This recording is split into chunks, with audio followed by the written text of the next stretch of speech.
Greetings, everyone. This message is primarily a response to the video Chingy made about the Red Sea and the burning bush. I don't surmise this video will ever reach you, Chingy. However, if it should, I'd like to express this in regard to your video. Keep studying, brother. I appreciate what you shared. I'd like to express a bit about the Red Sea and burning bush myself for your consideration. Regarding the Red Sea, we know that Moses used his staff to part the Red Sea. His staff, which turned into a snake, is essentially the Hebrew caduceus, a symbol of mind or mental energy coiling up through matter, or the chakras, as the snake coils up the staff.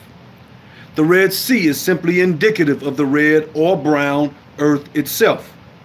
It is important to know that the story of Moses parting the Red Sea is not exclusive or original. Myses of ancient Egypt also had tablets like Moses and a staff with special powers like Moses.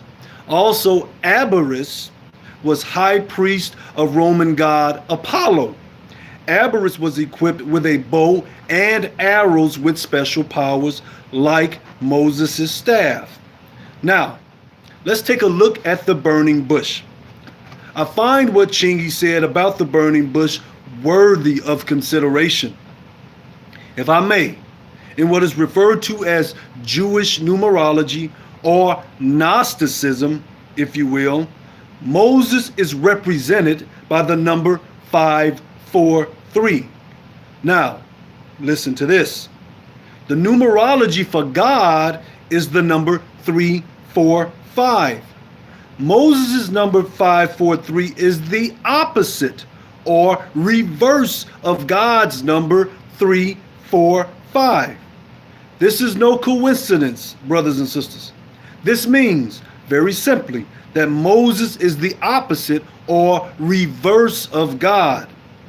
Also, in Exodus chapter 33, verse 20, God expresses to Moses that Moses cannot see him. This is one of the least understood and most perplexing verses in the Bible. In verse 23, God expresses to Moses that he can only see his backside. What does all of this mean, brothers and sisters?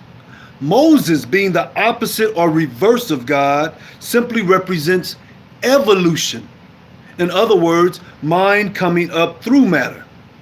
The reason Moses cannot see God is because we don't see the reverse of evolution, which is involution.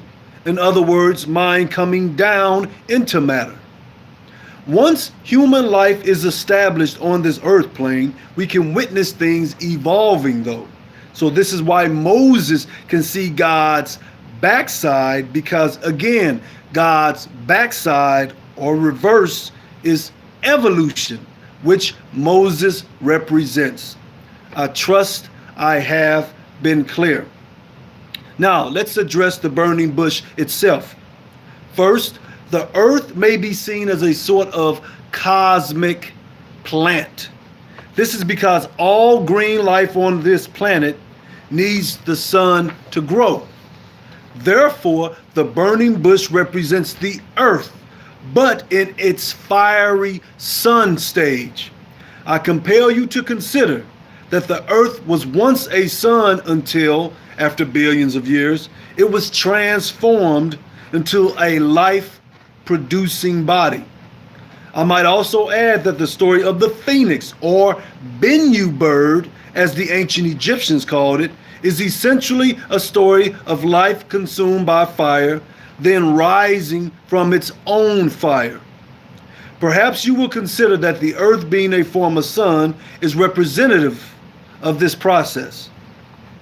God is simply communicating to Moses via the burning bush, because the burning bush will eventually become the life-producing earth, and Moses represents evolution on earth. This is symbolic, of course. Now, I leave you with this food for thought. I expressed that in Jewish numerology or Gnosticism, Moses is number 543 evolution. And God is number 3, 4, 5, the reverse, involution. Brothers and sisters, what do you get when you add those two numbers together? Of course, you get 8, 8, 8. Now, in Jewish numerology, the number 888 represents, guess who? Jesus Christ. Let that settle for a minute. Thank you for your time and consideration, and thank you, Chingy, for your sharing and motivation to do this video. Love and harmony, Brother Osiris.